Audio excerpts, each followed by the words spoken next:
applies in their classroom. And it's, you know, it's different from, you know, in a live classroom and online.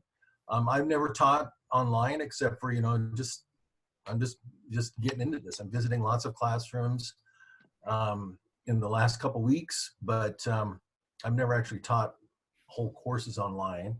And you have, and you've used some of these materials. So we need to see how these are designed to be used, right? Okay. How Storylabs is used. And exactly. For people that may be watching this later, this is Storylabs. It's storylabs.app /sign up. It's actually right behind me, right there. You can see that. And if you teach Spanish, you put in Headstrom. If they teach French, what are they going to put in, Brooke? They put in French. Okay. And also, if they want the books in English, they put in English. And then there's some more codes that they can find. And then in order to get it to refresh, because we added a whole bunch of stories, you have to put in, just retype the code. And I'll show you how to do that. So even if you already have put in the code and it comes right up, could you just refresh it, or do you have to like retype in the code? You have to retype in the code right now, and we'll make it so it just comes up automatically, but right now that's how it is. Okay. So, okay, so I'm going to start answering questions unless we have, if you think that's a good time, Bryce? Yeah, no, I think it is. Yeah, like just we can start answering the questions that people have given us. Okay. So, yeah. So the first question was, how do you use this in a class? So I'm going to walk you guys through. I'm going to share my screen so you can see. Okay, so I'm going to log in as a teacher. Let me just move my screen around so it doesn't look like I'm looking down at you. So I'm signing in. Now I'm not going to have anything in here because I haven't put in the codes yet. But let's put in Headstrom. So if you retype that, it will be all Spanish. Type in French if you want French. Now here's all of our stories. These are for about level 1. Here we have level 2. You'll notice the numbers will say the stories. The level 2 or 1. Bryce, what is your conexiones? Level 1 and 2, 3? It's level 1. It's level 1 and 2. It's easy reading for level 3 and up, but it was written for level 1 and level 2. So okay. And the beginning ones are easier, and they get progressively harder as you go through. And as Brooke has them in there with the letters, the alphabet. Yeah. So this is the order that Bryce has it in. So it's called the Basics, Stories for Beginners, and this will help teachers know how to use this. So I'm going to click on here. And this just talks about, before they begin these stories, about the basic vocabulary that students might want to know. These are some of the words, but this one right here, themes, it's about the stories and how to get buy-in for the stories. And it talks about, let's see, have you ever been bullied? And then you personalize it. What's your favorite juice? This is really interesting how you did this. This is really a great idea, because in a live classroom, when you're greeting students every day at the door and you're interacting with them in class and you know them, you can just tell by their body language and the look on their face, you can subconsciously gather lots of this type of information. But when you're online, you're absolutely right. You have to have it kind of spelled out. And this also gives kids more buy-in too, I imagine, because they click through this, right? Yeah, and then they do this chart, and then they can see and what the answers are. So let's say they go through, we're not going to fill it all out, but just occasionally. And then you can see previous responses. And this helps students see how they connect. It makes the story about them. And when it's about them, they have more buy-in and they have more interest, because they're going to be working with this story for a week. It's not just, I read it, I'm done, what do I do? We give them specific goals. So for them to keep with the story, they need to find the common themes with their life. So these are just general questions. What's your favorite juice? About being bullied? What do you look for in a partner? all of these common themes. And the teacher can use this if they're doing an online once-a-week class to just say, hey, it looks like a lot of people said this. What do you think about what they said? It's just a buy-in conversation piece. The other thing in here, Stories for Beginners, which will help you use it in your classrooms, is this is buy-in, Achieving Mastery. And this is printable, but mastery is this, when you click it off right here. And so the teacher can see, sorry, go back, but these little green check marks mean mastery. And the teacher in the report of the whole class can see how many things the student checked off as mastery. Now, when I first created this, I would see how many clicks my students gave themselves, and they'd accidentally click it, and so it didn't mean much, and I was gonna take the whole thing out. But if you teach your students, hey, when you check this, it's telling me that you feel like you mastered it. So what does mastery mean? Mastery means that students can use English prompt to say it in Spanish. So obviously, we don't want to overwhelm a beginner for them to be able to say that. So we just have it for them to keep working, to keep trying. It's not, I read it, I'm done. They're going to want to say, okay, here's the first step. I'm going to do learn. This is very easy, then match, then spell. I'm going to take you through our step-by-step series to show you that we have actually put these down in this order on each day and made it easier for you to do. Before I gave you a chart, and then you had to apply it and adapt it as you wanted. But I've created a new step-by-step series so that this is embedded in it and makes it easier for teachers. And I want to hear your feedback because maybe it is or isn't useful, and your questions are so important to making this a better product. So obviously, what's the purpose of mastery? It's not because we want them to speak it and every word has to be right. That's not the goal.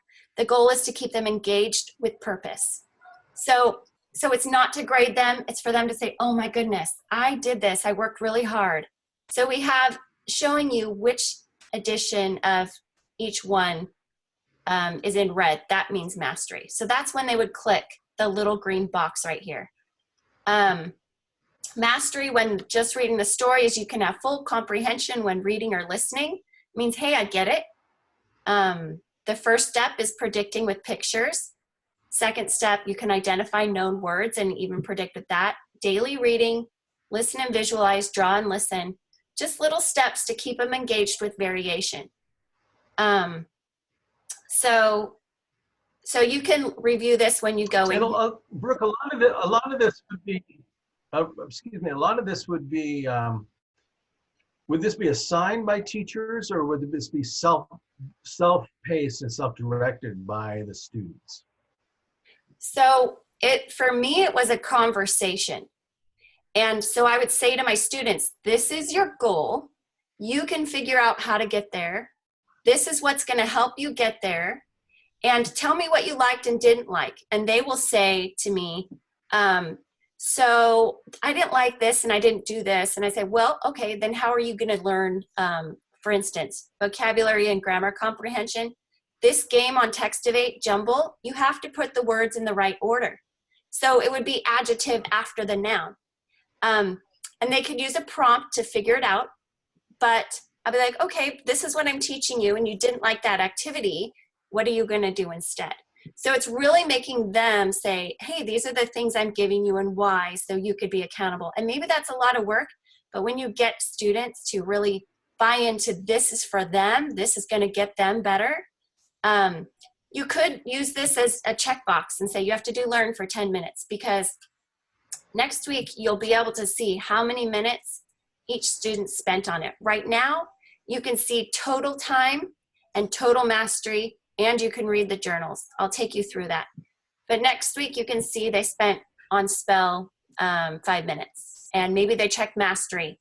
And afterwards, for what a teacher does with this is they can give them, call me on the phone and tell me the story, or Flipgrid, tell me the story. They have some type of assessment.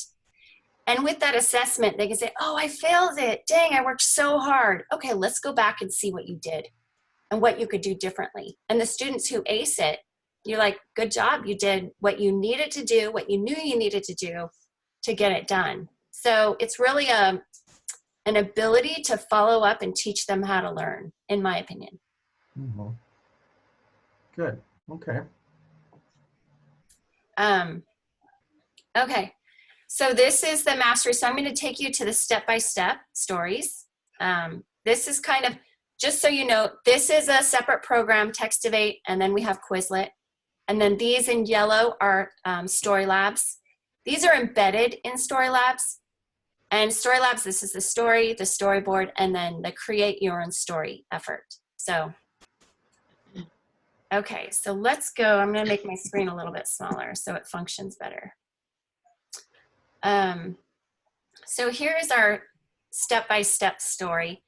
And I'm actually going to do that in a second. I'm going to go into my account so you could see what it looks like as a teacher, seeing what your students did. Just fast, I'm going to take you, when you enter in Spanish, you get more step-by-step stories. So you'll see that we have step-by-step A, B, C, D, and E. It's the same thing, except it's formatted different. Let me show you.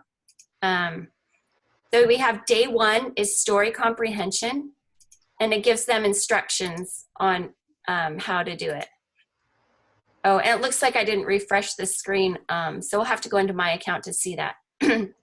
But then we have day 2, comprehension questions, and it also will say what they need to do. So Quizlet options right here is right here. So they're going to want to do answer with Spanish, audio on. So let's see.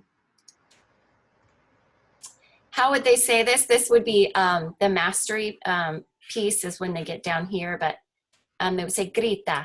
Grita. Okay, I did it right. This is great. You know, so they're going through checking themselves. This is day 3. Day 4, print it out and retell. This is the next step. It's broken down into days to get the daily practice, which is Actful recommends, 3 days of 45 minutes a week.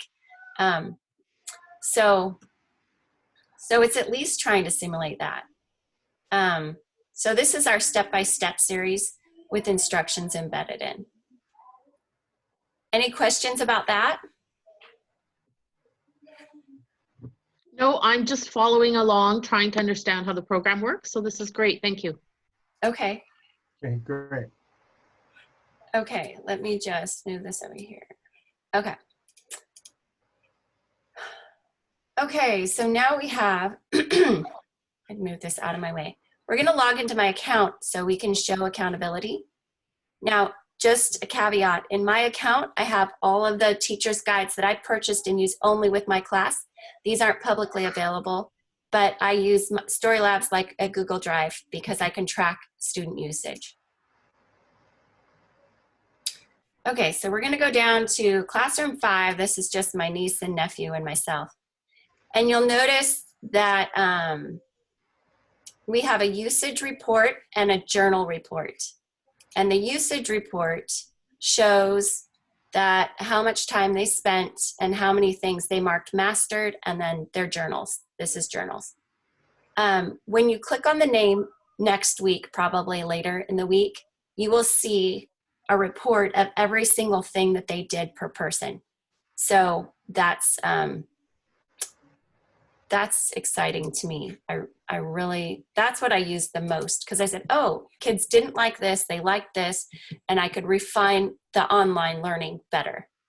And then the journal report, you see the person, you click on their name, and then you click on their stories to see what they did. So this one is, I guess I didn't have, oh, here it is. I don't want you to read my thing. There we go. This is my niece. She wrote, and you can see it's her name, the story, the chapter, and then what she wrote about. And you can see how she's doing. And so you say, good, she's progressing, or, oh, my students need to know this more. I'm going to add something about this for them. But it's how you stay connected is in these journals. And these will be, a lot of times as a teacher, you don't want to go through all of those notes. So next week, these will be available to say, I just want to look at this book, this chapter, and this time period to see if there are any new ones. So it's a quick glance. And you check in with those students who need more help or who aren't doing anything, or it's a great way to follow up with them. Okay, so let me see what else we need to go over. The basics. Oh, and then this help button right here links you to our informational site. It's not the site where you log in, but this has help for language teachers. These are all of the codes that you can get for free books. These are teaching tips and then email inquiries. So click on help right here to get these links, and you can see what else you need to do. If people have a lot of questions, I will put up a video about how to do it, and it will be teaching tips. It might be in this will be in webinars, and then help for language teachers will be where I will post it. So your questions are really important. So let's see. So I was wondering if there are anything you want to see, like what are you teaching as teachers that we could help you do better?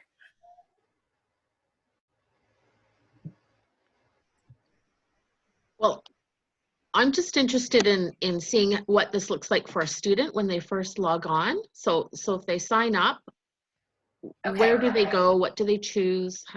How do they work through this? Perfect, thank you. Yeah, good question. Okay, so I'm gonna go and I'm gonna create it. So you're a teacher and you add a classroom. And I'm gonna call it, what's your name? Lucy. Okay, Lucy's class. Okay, so let's find Lucy's class. So here's your class, and you want to invite some students, and we're gonna give them a class code, and we'll just call it scissors. It doesn't really matter what it is. Save the code. Now you're gonna want to email your students and say, this is how you join. So you click on right here, copy student instructions to clipboard. You've already created it with your code. And let me just pull up I'm gonna pretend this is my email. And you already copied it, so you're gonna paste it, and it tells your students exactly how to get in. So all you have to do is name your class, copy this, and email these instructions to your students. And I will show you, and they'll be able to figure it out with this. I will walk you through it right now so they can see what it looks like. So if I only have 1 or 2 students, I'll just add my students manually. And I'll say, and then I'm just doing it really easy. But a lot of times students won't know. Let me just save it. So then you'd say, hey, Becky, to log in, because you type in class code scissors and then your password. Hey, Joe, to log in, you type in class code scissors and Joe to log in. So I'm going to show you how they would log in. But before you do that, I'm going to make sure that they have some books to read. So you click on Manage Books, and anything in here is what they'll see. So let's say they're level 2, so I'm going to give them that, and then I'm going to give them some, I don't like that book. I'm going to give them some readings. I mean, I do like it, but it's not in your thing, it's only in mine. Okay, so they have these readings, and you can say, I want you to go in and read something. Oh, I don't want the archived version.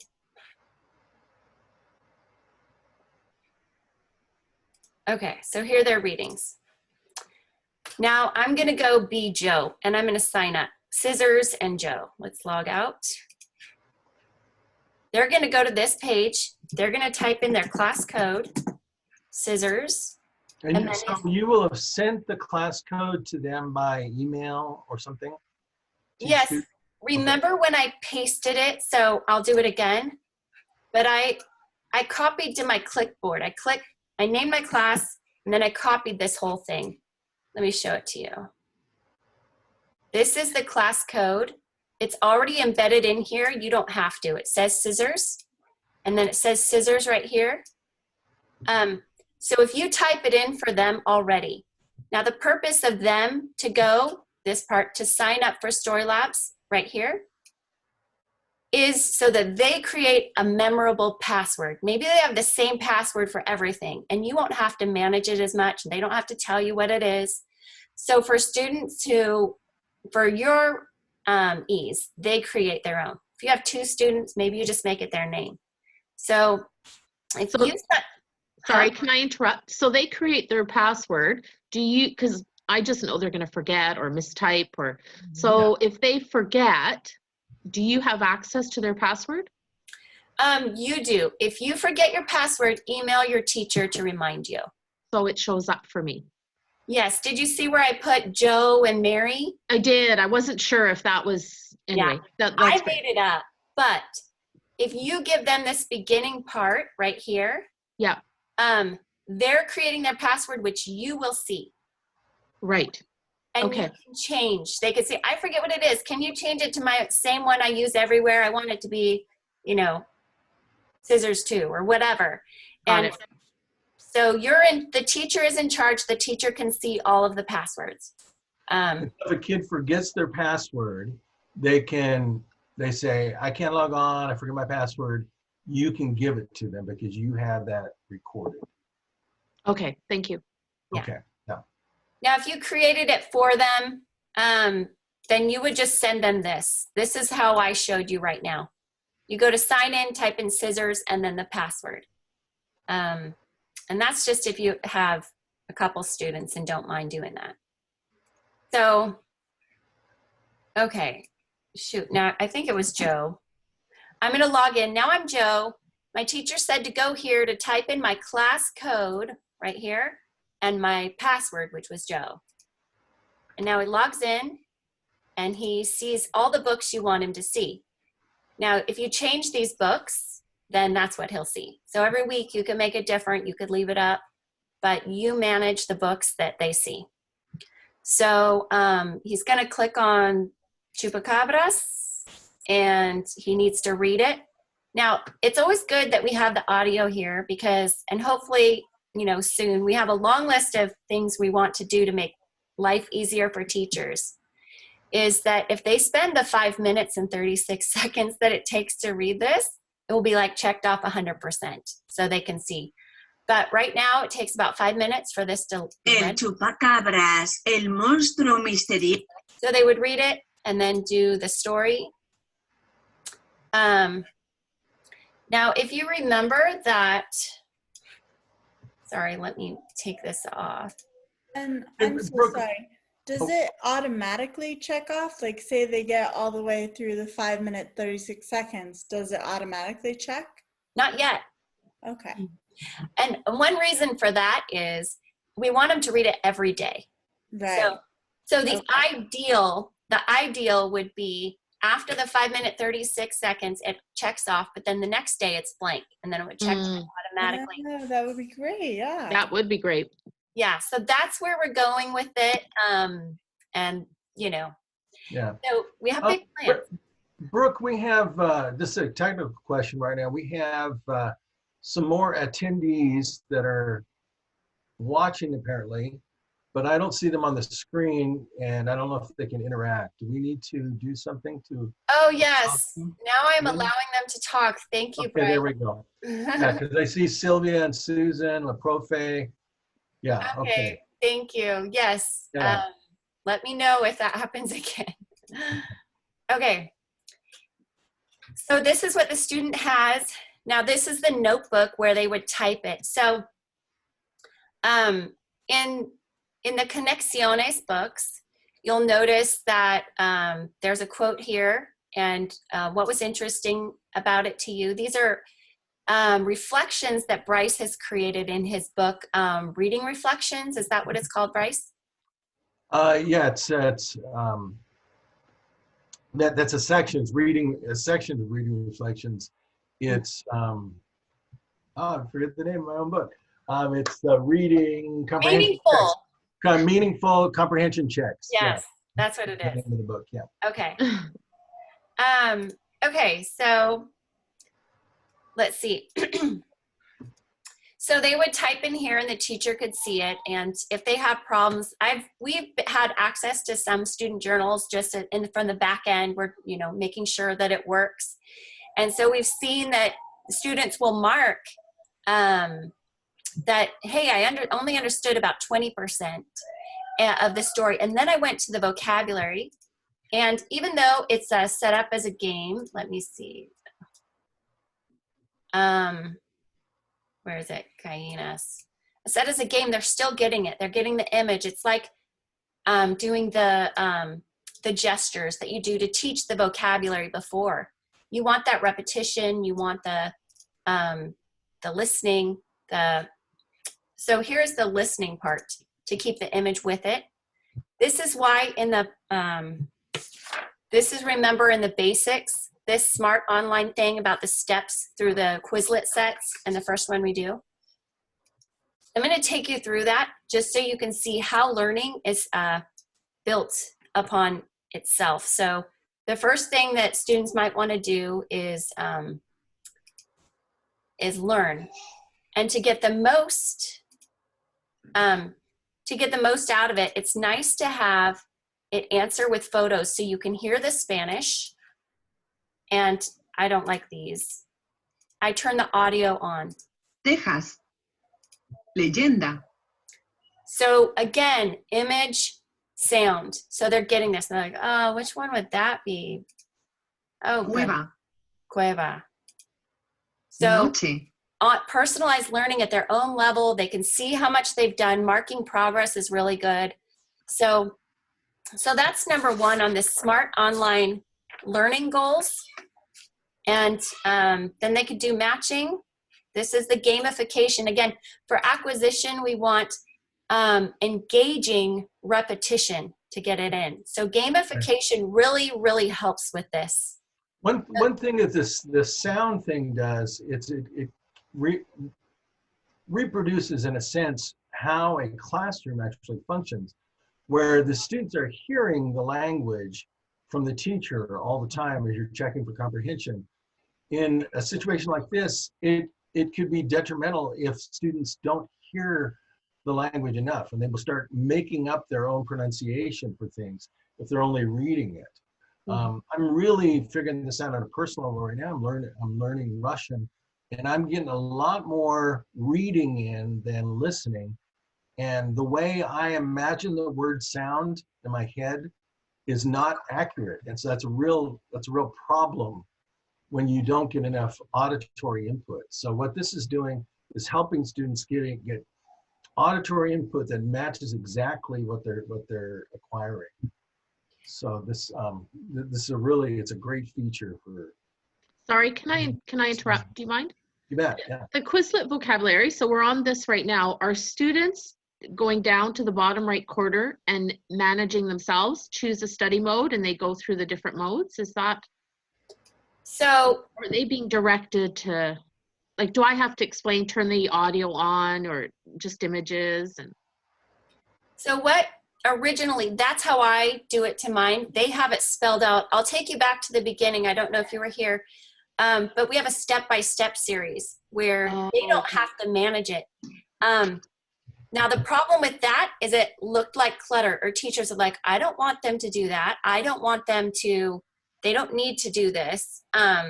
So the step-by-step series is where this is already chosen for them. got it. And this is for teachers who say, they could do it on their own. And I've been putting in the notes right here how to manage this, the study mode. It's also on this sheet that will tell them how to do it. So this sheet is really important. We'll go back and revisit that in a second. I want to show you how spell works. Again, it's the visual and the sound. Sangre. Sangre. So they would type it in. Now I'm going to type it wrong on purpose. Sangre. S-A-N-G-R-E. Sangre. So it's great. They get to, I mean, spelling, some people, it's like, I just want you to know the meaning. But even if you're not big into spelling, which I don't know which teachers are or aren't, you have the visual and the meaning and the sound, the audio. So that's the beauty of this. And then the test is always good because students need feedback. How am I doing? Can I get 100%? It builds their confidence. When you build their confidence, they want to keep going. So we have the options here, and I usually make it easier. Let me see. Oh, I don't know why I couldn't generate a test, but they can pick different limits. Maybe I chose something strange. Okay, so I'm going to take you back to the step-by-step. Now this is Joe, and I don't remember myself as oh, I think I created it in my class. Could I just ask one more question? Oh, that's okay. Oh, yeah, no, I can log in as Joe. It was I'm sorry. Scissors and Joe. There we go. Go ahead. So that you had the, if you click on a book, whatever one you had, yeah, on the left-hand side there, are those activities for the full week? Or is that one, I'm just trying to understand what a student would do. So they would work through this for the week. So our step-by-step series is for beginners, and that's to get them confident in reading. Now for the week, they could do this, the upper levels, but basically they might comprehend most of it at the beginning. It really matters at what level you're giving this story to. Okay. And then, oh, sorry. And then the notebook, is that something they do at the end? Like they do they read the story, they do those activities working with the story, and then they go back and click on notebook? Yes, so teacher can see how much time they spent, and then they can see any questions. Now, what you want to train the students to do, and I'll take you back again, is to give you feedback. Say, I didn't understand this. What about this? And you can read this, and it helps you plan your lesson, because all of it is around that story. Even when you would come back to it, you can, and as a teacher, you could type your notes in here. My students, so your notebook is also your, like a teacher's guide, whatever. It's like your feedback. Yeah, your planner, your lesson planner for this story. So you can say, hey, I made something here, and you put a link to an ed puzzle you did. Oh, okay. Yep. And then you could say, this was hard for this level. I'm going to try it for this level, because I was making all these lesson planners and putting them in my shelf and never referencing them. So I really wanted this feature as a teacher as my lesson planner. So that's what you can do with this. Thank you. Okay, so I'm going to log in as me, and I'm going to see the progress that my class just made, because I was Joe. And I was called Lucy's class. So, oh, I didn't type anything, did I? Okay, usage report. Oh, look at Joe. He's awesome. 22 minutes. Let me tell you how this works. If we don't have, okay, remember I'm talking about all these fabulous features that are coming? What we used to do is, if a screen didn't have an end time, that they wouldn't get any minutes. And so my students were like, I spent 20 minutes on that. So we give them 10 minutes if they don't have a I closed this indication. We're going to have a timer at the top that says check my time, and that's how the teacher knows what it was, so they can see how much time they've spent on it, because that feedback for them is important, but it also makes the time recorded for you the most accurate. So you can see that he logged in, just talked about him. What did you do and what did you like? Hey, Becky didn't do anything. That's important to know. And journal reports, nothing will show if nothing was written. So you will only see stuff if they had something in there, which is nice, because then you don't have to keep clicking. So let me show you this, the step-by-step, but also let's say you don't have a step-by-step. And to get the step-by-step, you just type in Spanish and you'll get them. I kept them separate. So let's go into La Mano de Megan. Let's say a student is going to write in here. Now, this journal prompt guides them through what they can do. So they're like, okay, so Monday, let's see, what am I supposed to do? Today is Monday. I'm going to copy this. I'm going to paste it down here. So their goals are already in here for students.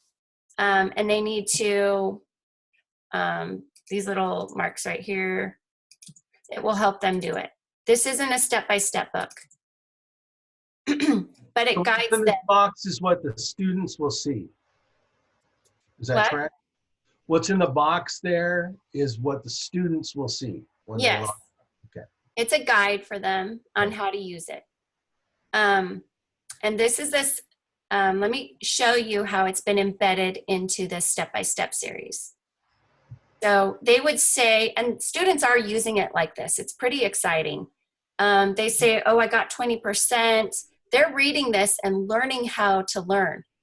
And that just makes me so excited. Probably the most exciting thing for me. Okay, so here's our step-by-step. You'll notice day 1 is story comprehension. And how do they read it? Before reading, they're going to predict. After they write in their e-notebook, close your eyes and just listen and visualize. Draw your own version of the story.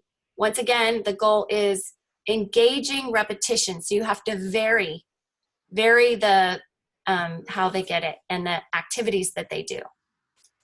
Then here's match. So remember how I was showing you Quizlet and you go back into the down here to change this. Well, now it's just the first step and they're going to play this. They don't need to bother about this because it's the first one already. So the next day for vocabulary, they're going to do spell. It's already set out. It's pretty obvious. And then when they have mastery of this, they click it and the teacher can see the mastery or that they felt that they mastered it.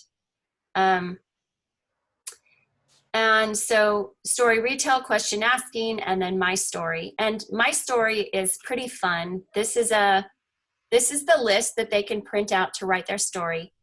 Now, if you'll notice that in this list right here, this is my Smart Online Learning Goals. This is the sheet that's in the basics. Is in create your own story. So I'm right here. For the very beginners, they can just replace the proper nouns or cognates with different proper nouns or cognates. So it can be about them, it can be about their dog, but they're still getting that repetition. The next level, they could create an alternate ending. And then the last one, which is like the mastery, is creating unique story using the target vocabulary and no Google Translate. So we have, because the students who have created stories for me and use Google Translate, I can't use their stories in class because there's vocabulary and grammar that we haven't covered. It's not comprehensible. So it's even if they give me a story and they would just type their story in their notebook right here. And so I can see it. So they would type their story in their notebook, I would get it, and I would change it so that it was good, and then I'd share it with the rest of the class. And that would be our online class, was going over these stories. A lot of my students really loved doing the illustrating their stories. So we have a link for that in here. And this is where they can add a scene and then add a character. And this is free. This is the free version. And I'm just going to make her, hi Leo, can you go downstairs, please? Dad needs to see what kind of box is this. Okay, we'll do it later. Okay, so then we have, yeah. So then, so they make their story, sorry. So they make their story and then they would take a screenshot of this and they could share it to their teacher. And so for the online class, I would just use the pictures and ask tons of questions, recycle the vocabulary, do their story, ask. It was really fun because I'd act like I didn't know if they hadn't typed it in. So we get all of these repetitions around that vocabulary. So that's what we want, is we want engaging repetition. And this last step, day 5, my story, is such a great activity because it's interesting, it's about them, and it really synthesizes all the learning that took place over the week. The steps lead them right to it. So, and also day 4, story retell. All of this, let me show you in right here. Here it is. So all of these games, the Text-to-8 games, you'll notice in this form that I have a link to for you. It talks about what it does. So read for comprehension, it's sequencing, retell or reorder with prompts. The gap fill, it makes them focus on grammar and vocabulary. And by that, this also is classified in that way. Students will need to know how to use this, especially, you know, I will go back and I'll try the books, these same books in French, because I've only studied a little bit of French. I'm like, oh, this is hard. I need a lot more help to do this. So if you turn the text-to-speech on, Morado y anaranjado están en el pupitre. then you say, oh, let me put it at y anaranjado. It makes them focus on the word order. It makes them focus on the words and the meanings and listening. So it's really a great activity to bring them to that level of being able to retell with the storyboard.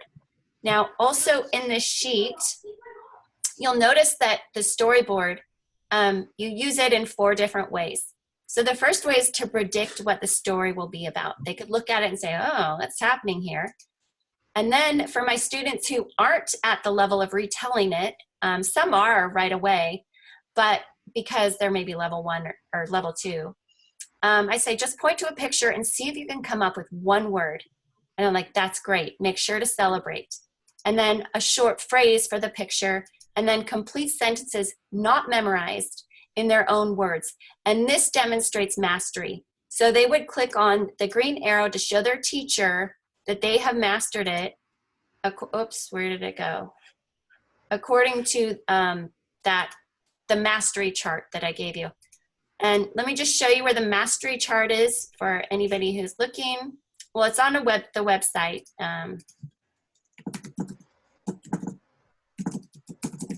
Storylabs.online will have it. World language reading. And let me just see, SMART goals, online learning. If you go down to here. The mastery is right here.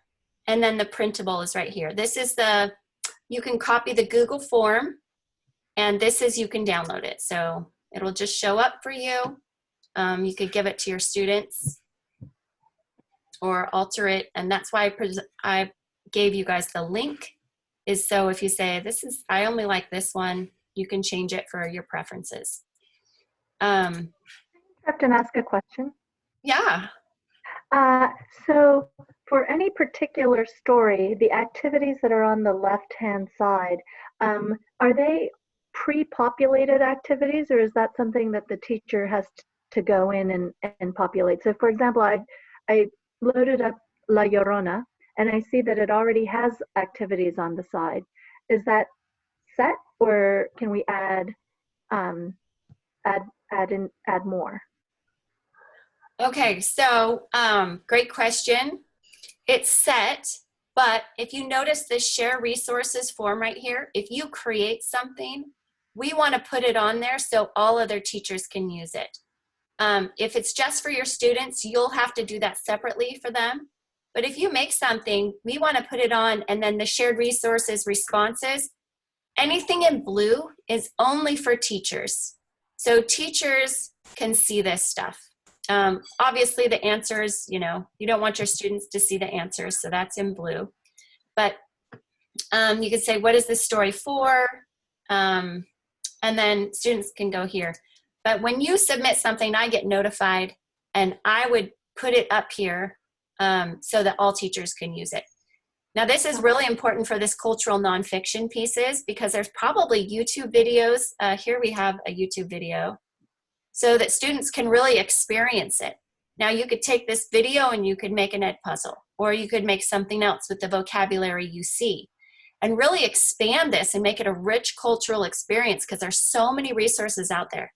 So, and also to your question, can you change it? Yes, but that's coming in, like, I don't know. I always think it's 6 months away, but we want to have a teacher version where they have their publishing. They can publish their own stuff, and it's like their Google Drive that they can share with students and track usage. So that's where Storylabs is going, but we're not there yet. Did I answer your question? Yes, thank you very much. You're welcome. Okay, so anybody else? I have a question. If for example, I wanted to add another reader or novel, is there a way to do that, or are the pre-populated ones the only ones that we can use? So where would you, so we have other authors selling their books. You would have to purchase it at Storylabs.online. Right now they're not up, but the freebies are everything that's free. We do have some free ones that are free always. And so yes, there are others that you want to add. Now, is your novel something you wrote by yourself? No. Okay. No, I mean readers that I would have in my classroom, for example. If I wanted, if we were reading a novel, let's say, and it's not one of the freebies, and I wanted to include it here, would I be able to do that? That's what I'm asking. Oh, so if you ask the author to put it in, the author would sign a contract with us, and we could put it in for them.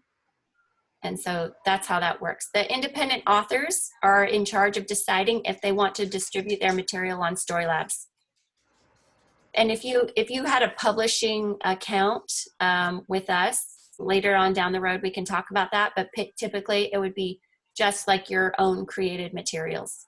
And it would be only for, you would only allow your students to see it. It wouldn't be for public distribution. Yeah, okay. Okay. Thank you. Mm-hmm. Bryce, do you have any, are there any questions we've missed? I'm not sure. We've covered a lot of ground. I just, you know, people just want to know how to, you know, the main thing, I think we've covered the main things people have been asking. How do you log on? How do you access? How do you create a class? What can kids see? You know, if kids lose their passwords, that's always a thing, which is a very nice feature here. You've covered how to add, let's see, how to add your own activities to it, which is an important feature. Mm-hmm. And those are the main ones that people have been asking me. So I think for right now, I think we've covered most of the things. People just have to One more experiment question. with it and see. Yes.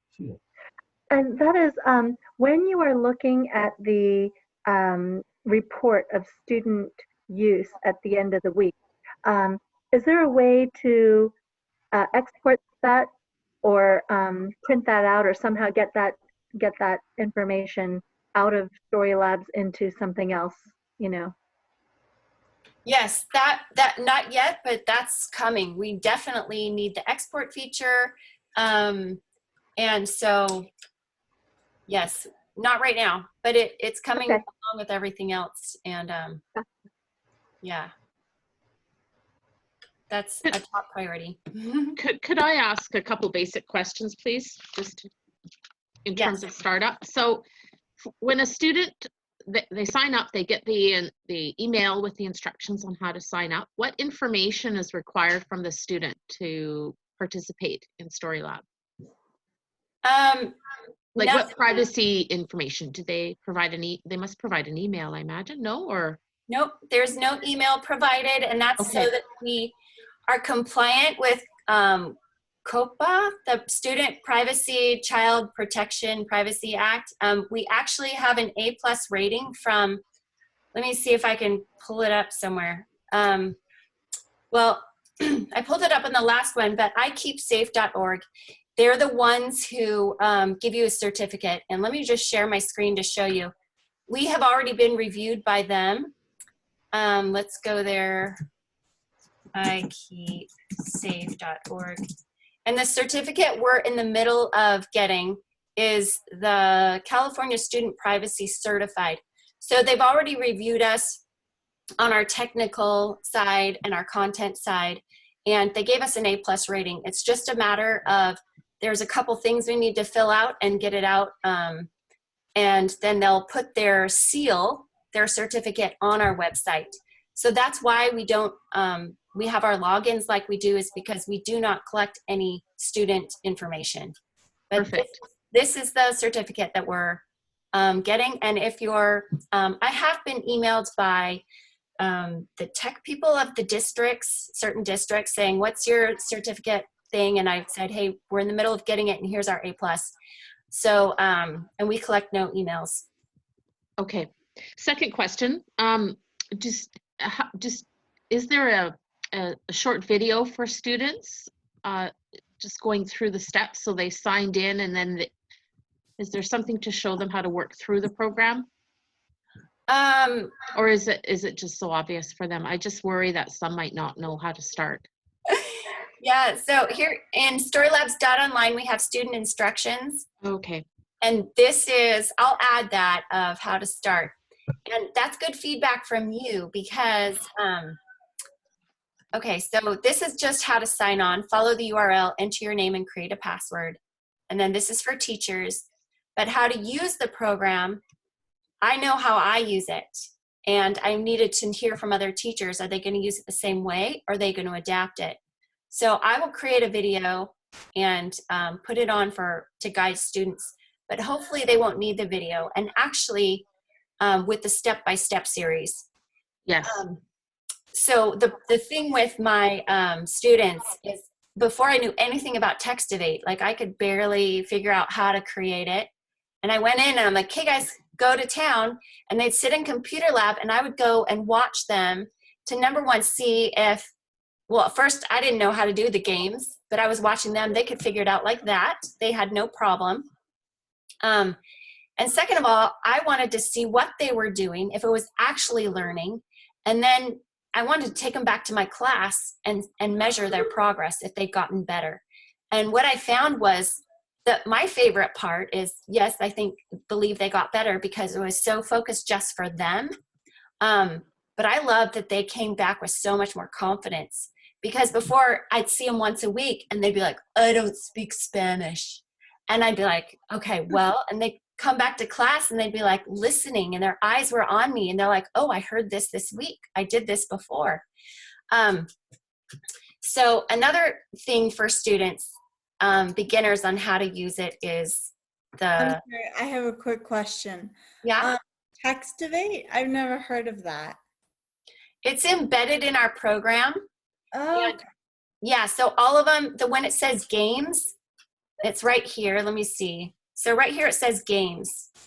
And these are all of the games on Textivate that they have with your text. So if you want to play Who Wants to Be a Millionaire, you could go back. What does this mean? La chica anda en un rectángulo. Let's listen. La chica anda en un rectángulo. And they try to get to a million. La chica sonríe. Okay, I'm going to turn it off.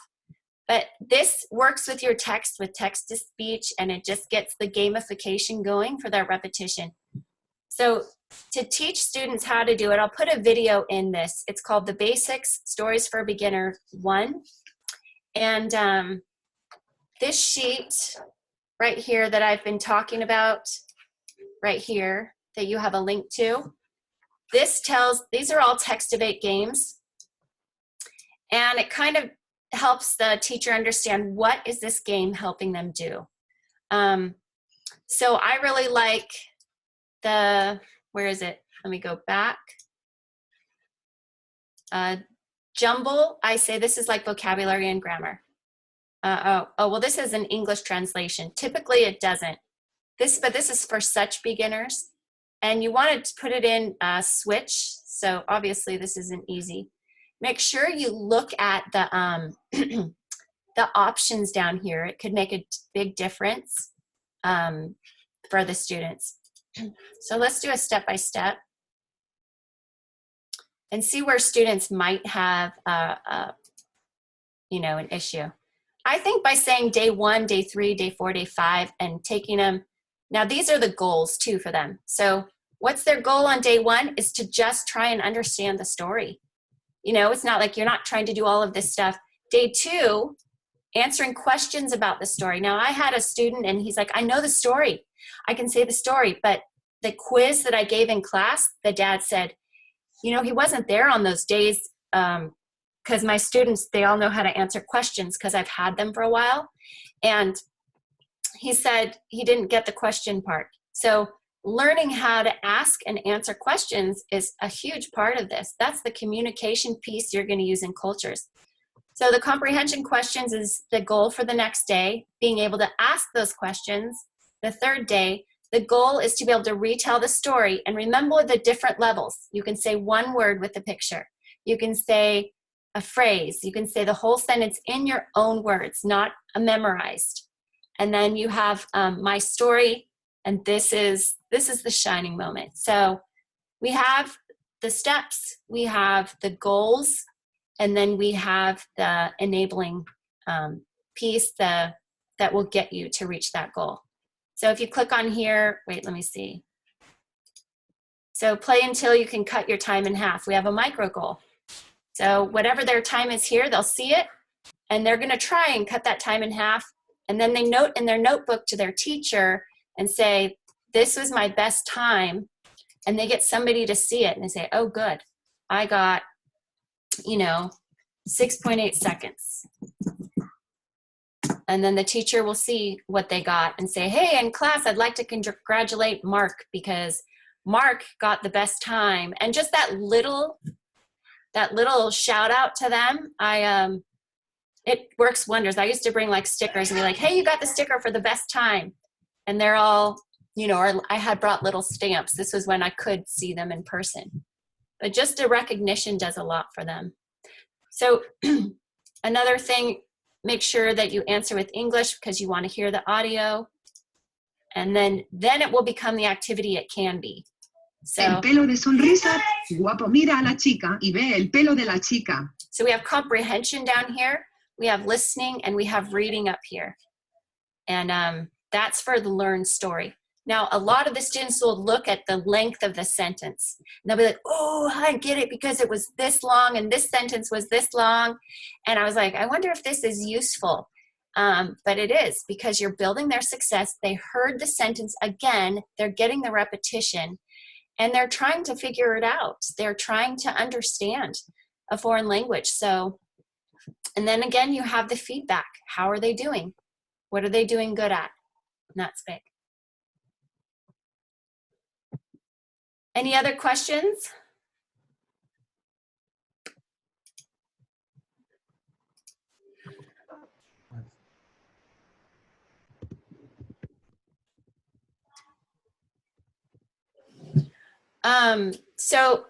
So our Storylabs.online, it looks like Sylvia, I probably answered this for you already. The more novels, all the codes are right here.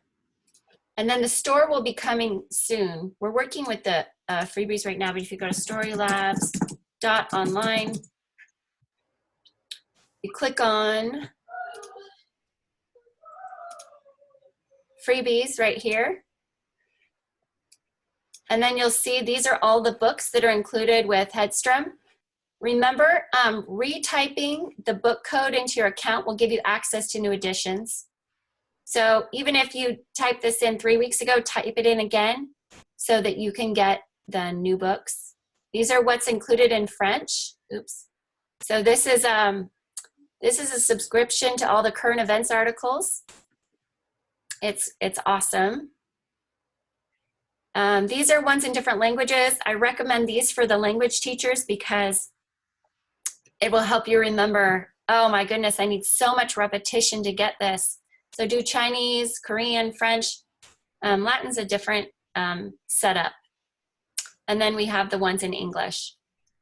Don't tell your students about English. Yeah.